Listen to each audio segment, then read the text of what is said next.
Bonjour Anne. Bonjour Vincent. Merci d'accueillir les Malouins dans la course.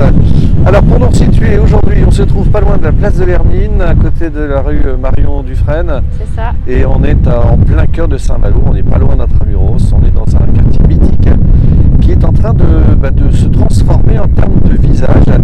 Et là, c'est le collectif qui s'est dit, tiens, je vais venir faire un petit tour et on va essayer de redonner un petit peu de lumière à cet endroit. Est-ce que tu peux nous parler un peu de tout ça, s'il te plaît? Alors c'est le collectif Mauvais Oeil qui regroupe des artistes parisiens et malouins. Donc parmi eux, historiquement, le collectif il a été fondé par des photographes qui ensuite ont invité des peintres à venir s'amuser un peu sur leurs photos. Et au final, ça fait des visuels assez hétéroclites. On a chacun des univers très différents. Des fois, il y a des collaborations au sein du collectif. On peut travailler à plusieurs sur un visuel. Et on choisit tous ensemble un thème. Donc, là, la thématique, c'est liberté. Et chacun a produit des œuvres. Il y aura 2 collages à Saint-Malo. Et en réponse, dans 1 mois et demi, il y aura un collage à Paris, à Clichy. Alors, quelle est la philosophie justement de Mauvais Oeil? Un Mauvais Oeil veut redonner un petit peu de la place aux artistes et à l'expression dans la rue. Voilà, c'est aussi simple que ça, c'est un esprit positif de partage avec les habitants. Alors avec une spécificité, c'est-à-dire comme c'est un travail collectif, les œuvres ne sont pas signées, c'est ça? C'est ça, ouais. On ne signe pas individuellement, mais c'est le collectif Mauvais Oeil qui va signer pour la fresque. Alors comment on travaille là, sur un grand mur comme celui qui est juste derrière toi? Chacun produit des visuels, donc on avait l'endroit déjà en tête, donc on a produit des visuels en pensant à l'endroit. Ensuite, il y a eu une sorte de comité malouin qui allait s'occuper de la scénographie pour les places à Saint-Malo et un comité parisien qui allait s'occuper de la scénographie à Paris. Donc on a tous envoyé nos visuels et des personnes ont travaillé sur Photoshop pour essayer de les caser sur le mur et voir quels agrandissements on allait faire sur le mur. D'accord, donc là c'est vraiment personnalisé par rapport au mur qui est juste derrière toi. Exactement. Donc là on travaille sur un premier mur, il y en a un autre qu'on va aller voir d'ici quelques instants ouais. qui est en train d'évoluer. Mais comme on est à Saint-Malo, il y a du vent, on est au bord de la mer, il se passe pas mal de choses, donc c'est de l'art éphémère qui évolue au fil du temps, c'est ça? C'est ça, la grande difficulté ici pour en coller c'est le vent. Voilà. Oui, le vent qui est aussi, qui n'est pas notre ami aujourd'hui avec le reportage en plein air, mais en tout cas on peut voir comme ça tout un symbole, tout un message derrière. Et quel est le message qui est véhiculé? Alors on le voit en grand, hein, c'est défense de ne pas afficher. Donc très revendicateur, c'est la loi du 14 mars 2021. Donc ça tombe bien, c'est aujourd'hui.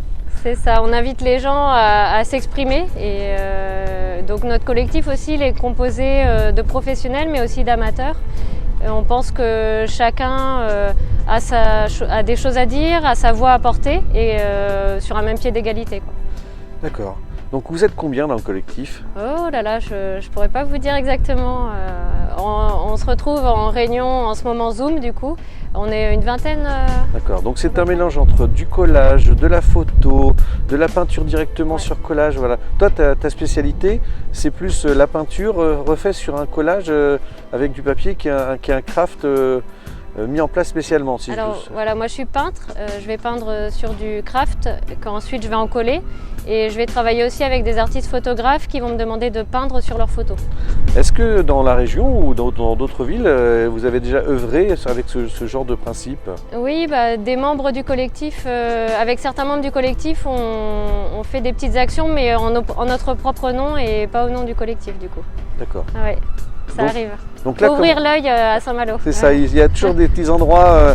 Là c'est l'occasion puisque c'est un endroit, c'est un mur qui est un peu laissé à l'abandon. Avec l'autorisation de la propriétaire, vous avez pu mettre en place cette œuvre, cette fresque qui est dans l'éphémère, mais qui est là depuis combien de temps?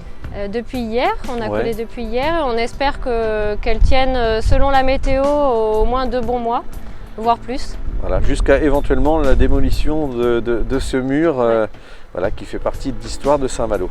En tout cas, merci de nous accueillir. On va se télétransporter de l'autre côté pour voir le travail en action.